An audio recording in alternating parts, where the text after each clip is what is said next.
So another article came out that I've seen dozens of times over the years and want to continue to improve my focus and those who care about this spiritual stuff, our collective focus on what it really means and why there's an answer to it that people are missing. And it's mostly because if we look at things just scientifically, we're not going to get the answer. And this is a science article again, looking at something scientifically. And if you don't have new eyes, you're not going to see what it means. In fact, one of the guys that explains it in here literally says, well, probably we don't need to think about it. I'll explain that in a little bit. Might as well not assess it any further. And it's regarding something called Schrödinger's cat. But this article is dovetailing nicely with what I said last week wanted to be my New Year's resolution. NYR, New Year's resolution 23, the mirror of relationship. So I'm going to explain it to you again or go back and look at last week. But what was that? The spiritual teacher Krishnamurti says truth is a pathless land. What does that mean? He says you're not going to find truth in religion, philosophy, dogma, ritual, behavior, or technique. He says only through the mirror of relationship, through observation, not intellect, but through observation, ultimately of your own mind, the world, and then the contents of your mind. He says through the understanding of your own mind. That's how you're going to find truth.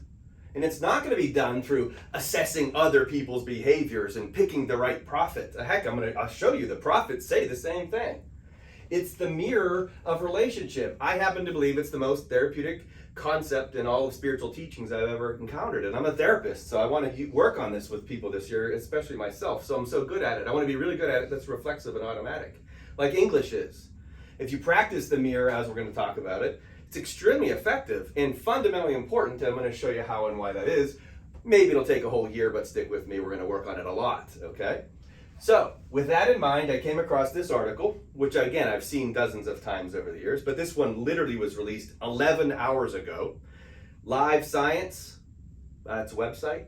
And it says this: does reality exist when we're not looking? And now it's a long article, but the nuts and bolts of it. In quantum physics, particles exist in many states at once until you measure them.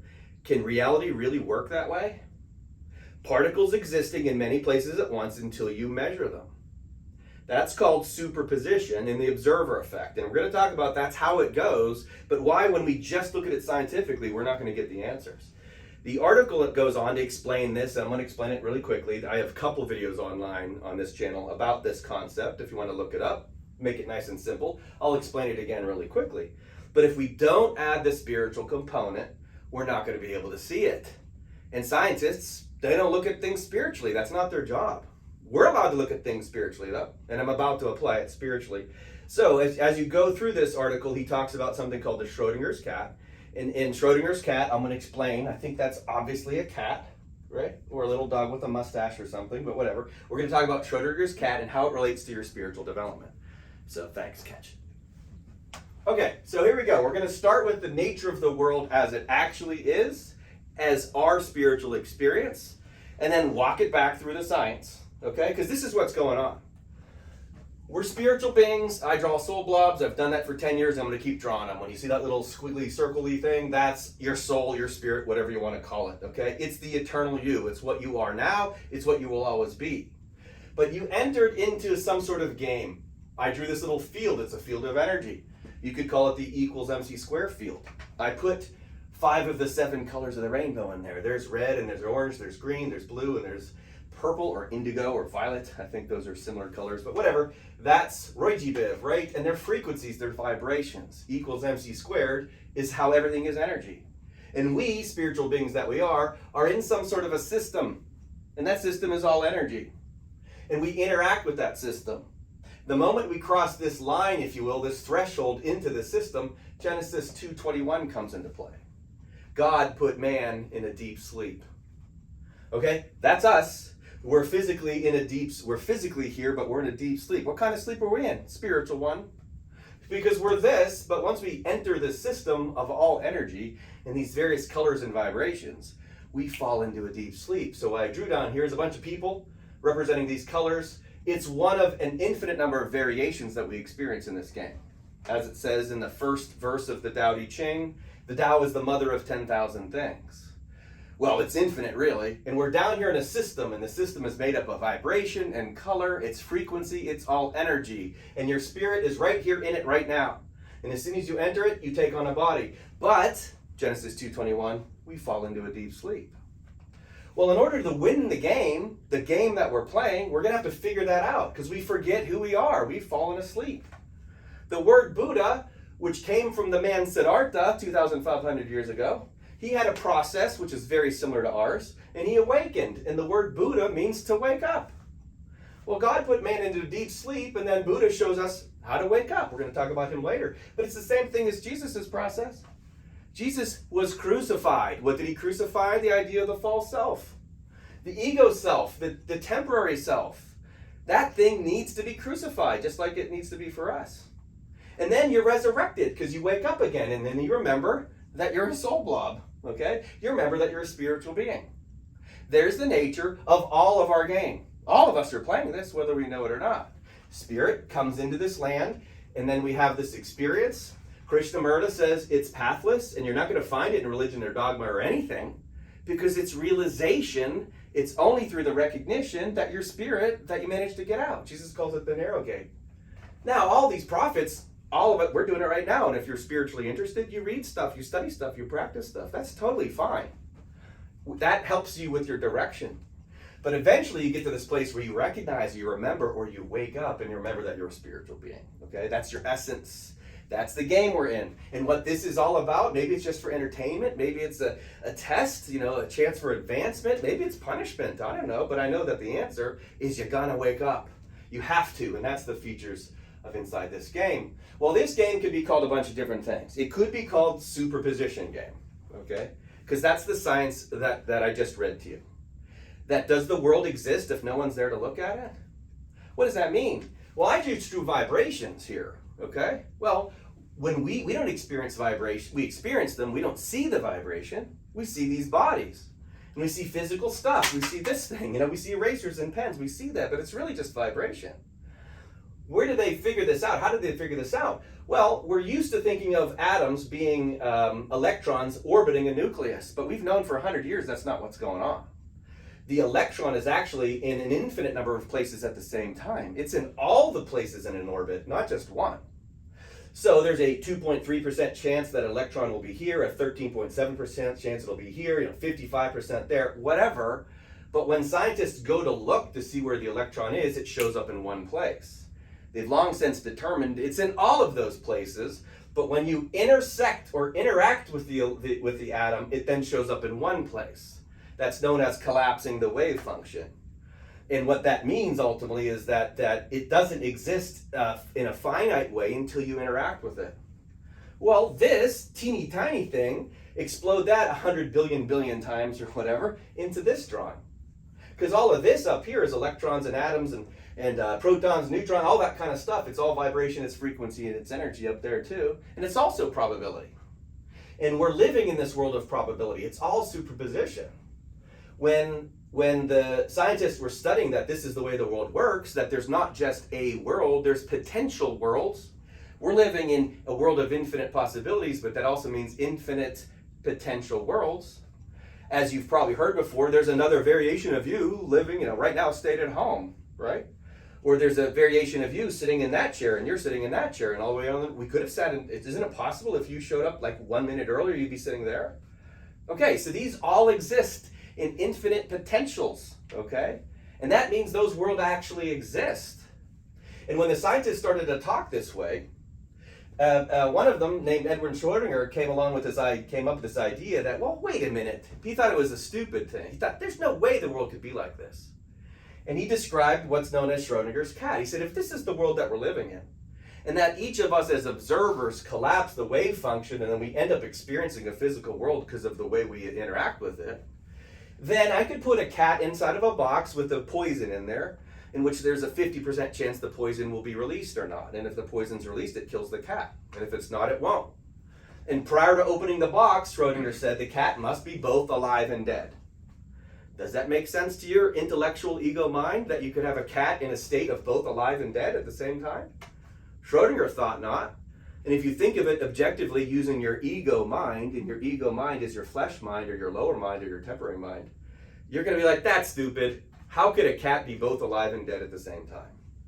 And that was Schrödinger's defense, ultimately, of the world as we're experiencing it. And he didn't like the way the science looked to him. Okay? About 80, 90 years later, guess what? Nothing's changed. And it is exactly the way the world works.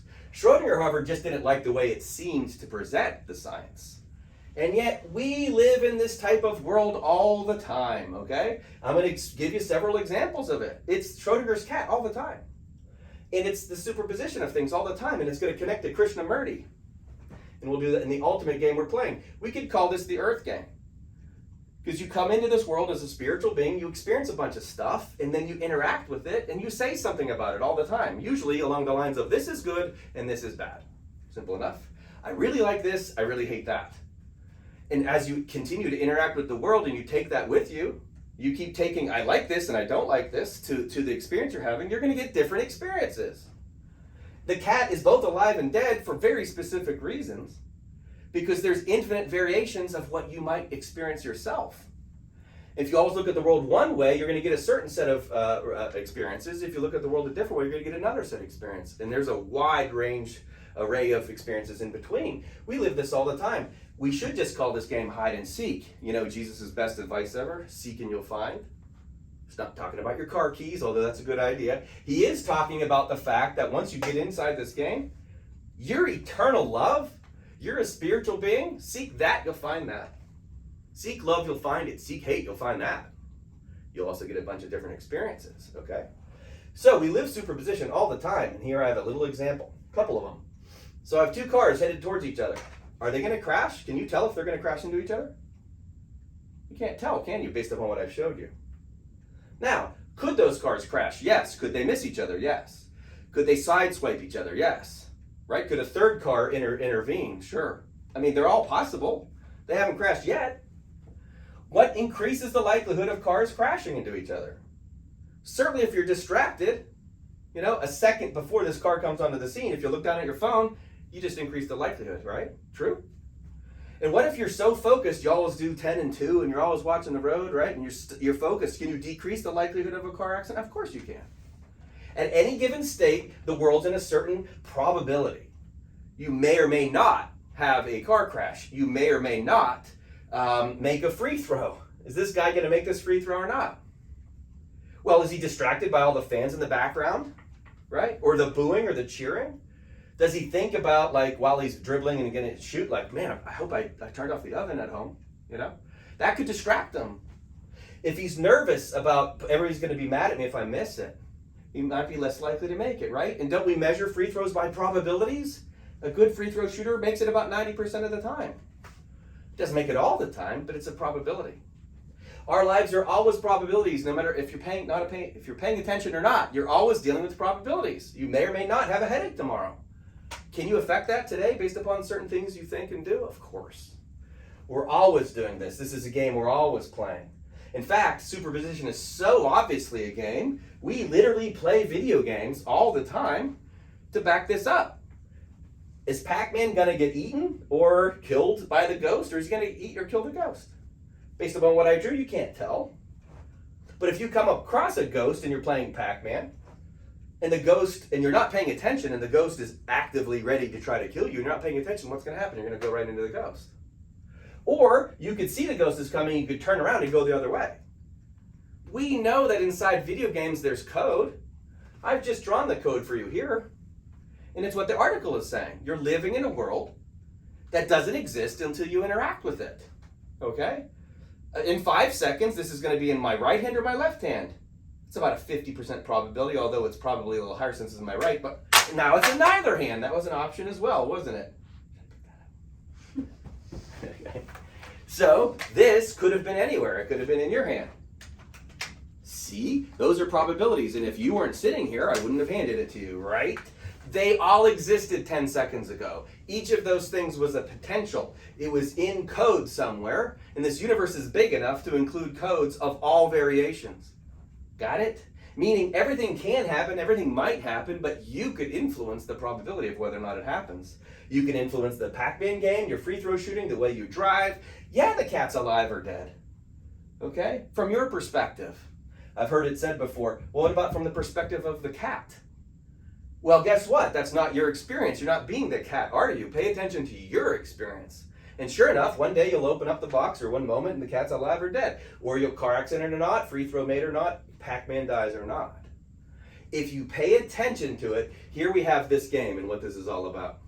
The mirror of relationship. And what we're going to go through is how every single person you intersect with is trying to show you whether or not you figured out that you are loved yet. Okay? Because if you think you're Steve, physical being, white, Western Pennsylvanian, father of 3 with a lovely wife, see what I did there for the whole world to see? If that's what you think you are, well, you're in the game and you can play that game for sure, but I might have forgotten that I'm actually an eternal spiritual being. And if you get that one concept, you'll see why Jesus teaches things like, I didn't come here to bring peace. I came here to bring a sword, to cause problems inside your families and with your friends and all your relationships. Because if you're down here bragging about how great you are, or you feel shame for how bad you are, or you judge others for how bad they are, or you worship them like false idols, you haven't figured out what you are. You're lost in the game. You're still asleep, just like it says in Genesis. That's not awakened yet. Love is very clear. It's very distinct. It's a very obvious feeling. I love the Rumi saying, if you're truth from head to toe, what else do you need to know? Well, once you realize your body is vibrational love and it's always going to give you feedback as to whether or not you're vibrating with it, every time you resist the experience you're having or judge another or judge oneself, every time your body can feel it, you know that.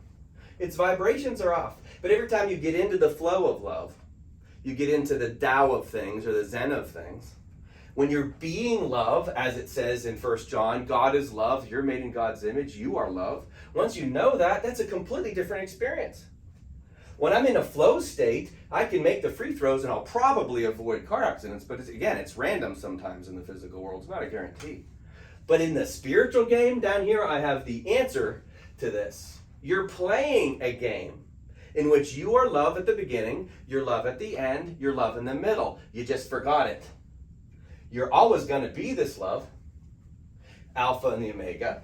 You took a right turn to Albuquerque, and here you are in this physical world that seems like it's flesh, but it's actually energy, and it's actually still love. And when you apply it that way, now we're into where Krishnamurti says, the mirror of relationship and through observing your own mind. Why did you get into the state you got into? As I wrote about in my book, there's a lot of different personal experiences I had when I was younger that I decided are good or bad. Again, a lot of them about NFL and football games. And if you make a decision that this is the most important thing that needs to happen in order for me to feel good, and it doesn't happen, well, you're not going to feel good, are you? Because you're resistant to what happened. And now you just fell out of love. But if you learn how to go with the flow of things, and you trust and respect all other beings, and you learn how to love your enemy, boy, that's hard for the ego to do. But if you love your enemy, you stick in flow, you now get to experience this game from the master position, okay? From the wizard position. A person can live this game knowing that they're loved, and now guess what? They're going to make their free throws, they're going to avoid car accidents, they're going to love their enemies, and they're going to be able to go with the flow, even if it's negative circumstances. See, this is elite mental health, and that's why I like to emphasize it. And why we're going to talk about each person that's in your life is a perfect reflection of where you're at in your development. Okay? And we're going to go deep into that over time. Not every week, but we're going to do that a lot more. It's mirroring back to you whether or not you're seeing it as love or not. It's easy to do with a football game, conceptually. If I'm so jealous of the other guy, I'm not love. But if I can be happy for another guy who has won something, I can be love. I could also be hopeful for next year. I could be forgiving of the guy that fumbled. I could put it in perspective, as we all learned this week with the Buffalo Bill who got hurt. It's still just a game. All of that teaches us the same thing. This system can be love all the time. All the time. That's what Jesus says in Matthew 5:48, be perfect. So tying it all together, I've just got 2 concepts down here. One great way to pull off remembering what you are is through the 4 Noble Truths. Okay? And Buddha, if you understood all this, I'll just back it up. All teachings we can put into this. The 4 Noble Truths, Buddha says, 1, if you're here, you're going to suffer. Fair enough? Now, all of us do. Once you fall asleep, you can't avoid suffering. You're going to suffer. Everyone suffers. And that tells me we're on the same team. We might suffer at different rates, different intensities, but given enough time, we're going through the same experience. That's the first truth. We all suffer. Why do we suffer? Second truth. Because we're attached to this place. Because we cling to things. We cling to the bodies. We cling to the stuff. We cling to the ego. The possessions, the championships, the money, the physical world relationships. When we cling to that, we suffer. Third noble truth, don't have to suffer. You don't suffer if you detach or let it go.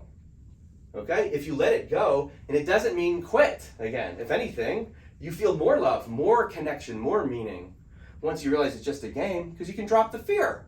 You can also drop the shame and the guilt. If I play Pac-Man and this ghost eats me, I don't feel shame. I might go, gee, I wish I didn't die. I surely don't need to feel shame, but can I play the game better? Sure. Once you know that that's just a game because you learn how to detach, man, can you play this world better? And then what do you want to do? You want to help others see it that way. What if we all played the love game? Hide and seek, found love, found spirit, connected to the true self. That would feel great. And that's our job. I wonder if Jesus ever said anything like that. Oh yeah, when he was asked the most important commandments, he didn't say don't kill, don't steal, don't cheat, none of that stuff. He said love your Lord, your God with all your heart, soul, mind, and strength, and then love another as oneself. Emphasizing love there, right? See, because if I can love God with my heart, soul, mind, and strength, all of it, I can trust every experience I've ever had with love. And then what do? Help others see it that way. Love another as oneself is, hey, let's get together. Let's work on this like a team. We don't have to be so divisive in this country. It doesn't matter what side of the political aisle you're on, or if you're a Steelers fan or a Browns fan. We can still love each other. Because all of us have to learn how to do this from different angles, but we all have to realize that we're love. And the final noble truth is the pathway there is an inner one. It's not a physical one. It's an inner pathway called the Eightfold Path. And it ends in number 8, which is samadhi, which is the clear state of being, the mindlessness of things in a very healthy, mindful way. And what you experience is nothing but deep, eternal love. And what's not to want to share with that? Of course you want to share that. You want to spread that to everyone. And that's the collective game that we're playing. Now, Four Agreements is my favorite relationship book. Simple to understand. We're going to do a group on that coming up. But one of the most, they're all good agreements, but number 2 is to take nothing personally. And that's so important. We're down here in a world where everyone's so sensitive. And yet if someone is just pointing something out to you, either because it's true about you or because you can practice forgiveness, you know what hates forgiveness? The ego. So the ego says, I must cancel them. I must get their job. I got to take their job. Let's punish people. That's what we need to do. You can see it. Like it says in Corinthians, it's a noisy gong and a clanging cymbal if it has not love, right? If all we want to do is punish people, you're bad because let's throw you in prison for a long time, right? There's a role for that, but it has to be done with love. Otherwise, you're a noisy gong and a clanging cymbal. And so if we take things personally all the time, we're always judging the other, and we're not taking personal responsibility, and we're not practicing forgiveness. And therefore, we won't separate, we won't detach. Forgiveness is one of the best tools for detaching, which is what Buddha says you need to do in the Third Noble Truth. Okay? So we're going to go through that greater detail coming up. So we end with the beginning. So what do we have? Well, we have the mirror of relationship through understanding your own mind. And once you understand that your mind is conditioned, I'm speaking English because I got taught it. I'm rooting for the Steelers because I was born in Pittsburgh, right? I do dude things and I wear dude clothes, okay? And so I got conditioned, but that doesn't mean that's what I am. That's my current costume. Examining the contents of my own mind and then learning and practicing that with other people. And learning how to see in another person what I most need to learn on, instead of telling that other person why they're wrong or why they're better than me. Either of those are judgment. Once I do that, I remember I'm spirit, I'm love, I'm a soul, I'm an eternal soul. Death is an illusion, just like death is an illusion to Pac-Man.